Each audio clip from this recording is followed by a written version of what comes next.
guys, welcome to my channel. My name is Erica. If you're new here, welcome. I am a nurse and also a student nurse again. I started school again. Don't know why I did that, but we'll talk about that in another video. I look like a hot mess. I'm sorry, you guys. This is real life. I'm picking up my daughter from school, and it is night 1 of night shift. I'm a night shift labor and delivery nurse. Well, like LDRP, so labor, delivery, recovery, mother, baby. I've spent a few shifts in mother baby, maybe like, I don't know, a handful, getting the hang of doing that, which is, it's a nice change of pace. There's lots of tasks to be done, and it's not too much critical thinking like in labor and delivery. Labor and delivery is very like ER-ish. It's the only specialty that I can really compare it to. So yeah, that's where I'm at in my nursing career, and I'm currently in school for my bachelor's degree. I have my associates of nursing. I'm a registered nurse, and now I'm going back for my bachelor's and maybe my master's, which I can't believe I'm saying that. But anyways, I wanted to come on and talk about advocacy. It's so important to know about being an advocate for your patient. And we learn this stuff in nursing school often, but it's not really implemented that much in the real world of nursing. So if you want to know more, just keep on watching. Okay, so before I begin, I want to go ahead and give a shout out to the sponsors of this video today, PICMONIC. PICMONIC is great. I love this tool. I am a visual person. Like, I need to see it, hear it. I need to connect the dots. I have to take an experience, or I have to take a story and connect it to whatever I'm learning. And PICMONIC has done that for me. I still use it as a nurse today. It's a great audio-visual study tool that you can use in nursing school. They actually have a bunch of different programs, like medical assistant. I mean, a bunch of like healthcare sectors as far as like different content that they provide. So I am so excited to have PICMONIC sponsor this video and give you guys a giveaway. A free 6-month subscription to their service. Highly recommend. They have a free version. Go check it out, you guys. I also have a coupon code down below. 20% off. Save that money. You can give it a go, see if you like it. If you don't, then you don't have to renew. But one of you is going to be winning a 6-month subscription, which I'm so excited. It's very, very generous of PICMONIC to go ahead and do these giveaways for us. I'm going to go ahead and insert a little clip of what PICMONIC is about, and if you like it, you like it. If you don't, I'm sure there's other material out there for you. But yeah, so here's more about PICMONIC. I'm just going to go to browse, and we're just going to go and look at a cute little PICMONIC really quick. I use a lot of hypertension medications in my field. I'm in labor and delivery, so we have moms who have gestational hypertension and preeclampsia, so we have like a hypertension protocol. So if I haven't used a med in a while, I'll go here and just review my hypertension medications. In this That way PICMONIC, I know we what to discuss look commonly for. used So as you medications can for the see, treatment of hypertension, which can be there remembered are by the illegal the gambling cutest being held by the hyper-BP little medications. animations, One which I line of love. defense is So the we're use just going of to watch a few diuretics, seconds of this so that you disulfiram, can get the which is gist. used to lower blood pressure by reducing circulating fluid volume. Another pharmacologic intervention is the use of beta blockers. I love how they shown as the beta take fish things lip that we gloss, know, like which works already to we know a reduce the beta heart fish. rate, Most of the us have heart's seen a beta workload, fish, and the and heart's kind of output of incorporate blood, it into thereby lowering blood pressure. medications like The beta angel blockers. tennis So flavor now when I think of a represents beta blocker, I think of angiotensin a beta receptor fish. blockers, or ARBs, which specifically block angiotensin II from binding to vessel receptors, thus preventing vasoconstriction.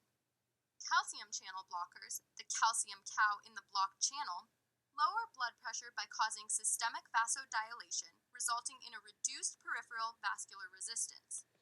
So as you can see, it's a really great, like, fun way to learn. I love it. Like cow, calcium channel blockers, cow milk, beta fish, beta blockers, angiotensin, Angie's playing tennis. I mean, just these really great ways to learn and connect what you already know, and put it into simple, fun ways to remember medications. I know pharmacology is like really hard for a lot of people. It was for me. It's a lot of memorization, and memorization isn't really my thing. I've never been a good memorizer. I've always had to connect the dots a different way, and a lot of us are like that. Some of us can see it, hear it, remember it, and recall it very easily. Me, unfortunately, I'm not, and I'm so thankful PICMONIC has created a new platform. Actually, it's not very new. A platform for us visual learners. So make sure you use my 20% off code, and my giveaway details are down below. Good luck, and we're going to go ahead and continue the video about being an advocate for your patient. I hope you guys like that little PICMONIC spiel that I gave as far as like their content and what they offer and how they present their content. I think it's so cute. My daughter's in art school, so I have like this, you know, like mommy art, art mom appreciation for these little cute little cartoons and things like that, and it kind of brings out the kid in you. And it's just easy to remember like these characters. They're so funny, and it's just like, I don't know, one of the things how I've used imagery in the past is one specific thing, because I shared it with my classmates when I was in anatomy and physiology 1. We were learning the parts of the body, and of course we're all learning parts of the body, right? The calf, the back of the calf, I could not remember the name of it because I couldn't connect anything. So if you don't know, the back of the calf is called a popliteal. And the only way that I could remember it was to envision a tattoo of a cockatiel, a bird, the cockatiel, on the back of the calf. That's the only way I could remember it. And so I shared it with my nursing table that we were at during lab, and they had a hoot, and they never forgot it either. So that's how I connect imagery and pictures and cartoons and things like that to be able to remember things, because this mind is old. I'm not as spring chicken no more. But anyways, I wanted to come on here and talk about advocacy. Advocacy is so important. We hear so much about it in nursing school, about you're an advocate for your patient, and you know, you're a voice and this and that, but we don't really see it as often as we'd like in the like clinical sector. Like a lot of the times we're doing what the providers want us to do because they're ordering it, and I hate that. I wish we could change the term of orders, because you know, we have an order set of specific tasks, medications, things to do, like an order for physical therapy, an order for Tylenol PO, or an order for this, an order for that. I wish it could be named like maybe tasks or something not in order, because then you feel like you're obligated, like you're being ordered to do something. And I don't know, maybe in the future it will change, who knows. But advocacy. So what is advocacy?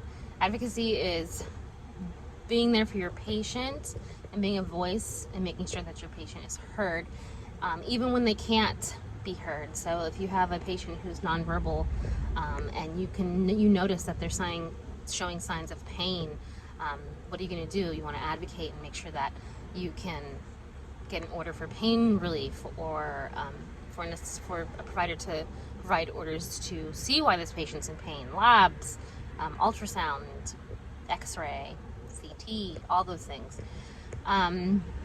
So it's super important to always remember that you are your patient's voice.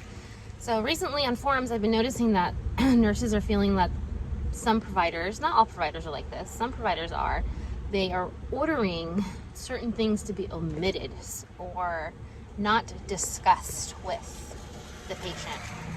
And as a nurse, that is like a huge no-no. We are an advocate for our patient, and it's important that our patient is involved in their own care, because it is their body. It is their right to say no, to say, I don't want this. An example in my career is we perform sterile vaginal exams. It's part of our care to be able to see the progress of labor. And I always ask for consent. I always say, hey, I'd like to do a sterile vaginal exam on you to see if you've progressed, and it'll steer our care as far as like our next interventions to augment labor. So I provide them with a rationale of why I'm doing it, first of all, and how it'll benefit their care. And I let them know that if you prefer me not to do it, that's okay too.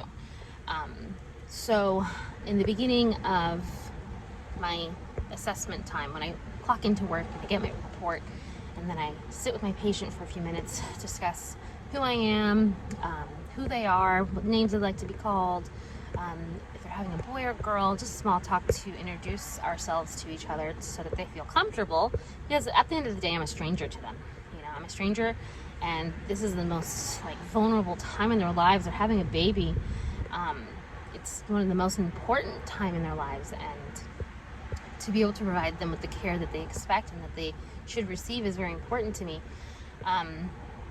Now that I am more confident in my care, before I would have done whatever the doctors told me. I was fresh out of school, and whatever the doctors wanted, that's what I was going to do. But no, it's whatever my patient wants. And I've been able to recognize that with some time. I've been licensed for almost 2 years now, and I've been a nurse working since a year and I don't know, year and a half now. Something like that. So now that I've gained confidence in my care, I realized that I should have been implementing this from the get-go, from the start. And I'm glad that I was able to realize that, and I'm doing that now. I always let my patients know it's okay to say no. It's okay to ask questions. It's okay to ask why. And then if they do, we can discuss it further. And a lot of times it's just the lack of education that they've received. They haven't received enough education to be able to make an informative decision. And sometimes it just takes a simple conversation, to be quite honest with you, to be all on the same page.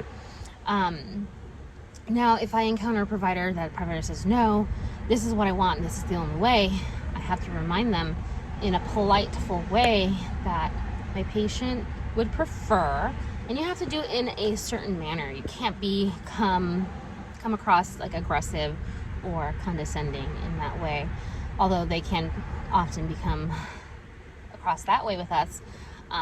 We kind of have to be well, the patient said, or the patient would like, or the patient insists, or it's the patient's decision at the end of the day. It's not ours. It's their body. And it's really important to remember that when you're taking care of your patient. Asking for consent, asking for, explaining things that you're doing at that particular time. So for instance, when I'm putting a Foley catheter in, I walk step by step through the procedure as I'm doing it, so that they know what I'm doing. Often they have epidural, so they don't feel anything, but you're dealing with their private areas on their body. It's not for me, I see spread eagle all the time, but they don't, and their partners don't either. So I talk through it. When I'm doing a vaginal exam, I say, okay, here's my touch, cold gel as I'm going in, and then I slowly make my way up to the cervix, explaining this. Feel some pressure, maybe a little bit of pain, some uncomfortableness, and I talk through it with them so that they are aware of what's going to happen next, and they're not trying to peel themselves off the bed. So super important that you communicate with your patient and make sure that they know what care they're being given to prior. Super important. I think it really gives them a sense of empowerment and a sense of I have a choice in what happens to my body. And I find that a lot of birth trauma stems from the patients not really given a choice to how their birth pans out. And I can relate to that because as a mom myself, I had my first baby. I feel like I got robbed of my experience because they weren't willing to progress with my labor, even though I had some signs of distress. So for instance, I had meconium, so the baby had a bowel movement, but I was also 41 weeks and overdue. But baby was fine on the monitor, but they're like, no, we have to do a C-section because of the meconium, this and that. But we have patients who have meconium 24 hours and have a healthy vaginal delivery. So I can relate to not feeling empowered in making decisions for my own body. And if my baby was showing any signs of distress, meaning a category 2 or 3 strip, then I'd be like, oh yeah, let's do it. Baby's not tolerating labor so well. But they only gave me from 9 to 12 to be able to 9 to 4. 9 to 4. So not very many hours to try to birth this baby out of where it's supposed to come out of. And I feel like if I had a nurse that would advocate for me and give me the chance to try, that I probably could have had a vaginal delivery. But it's too late, so I'm not gonna. But it's good to be able to put yourself in your own patient's shoes, you know. So from personal experience, I wish I had a nurse that was a little bit, you know, we can keep trying if you'd like. Baby looks good on the monitor. You know, if there's any signs of distress, like baby's not handling labor right, I'll let you know, so that you can make an informative decision for you and your labor and how you want your labor story to be. So I hope that helps you guys a little bit with advocacy for your patient. It's all about delivery, how you do it, you know, the tone you do it in. And if you go in with a positive mindset and a tone in which is kind and non-aggressive, you know, sometimes a provider will be like, oh, that's a good point, like, let's go ahead and try that. Or, you know, building trust between your provider, you and your patient is so important. And we don't have to just build trust with our patients, but we also have to do that with our providers, because they need to know that they can trust you with their patient, because you are the eyes and ears while they're not there. So anyways, I hope you guys like this video. If you have any questions down below, leave them. I'm going to do a video soon about mother baby. I've been on mother baby the last few shifts, and it's different.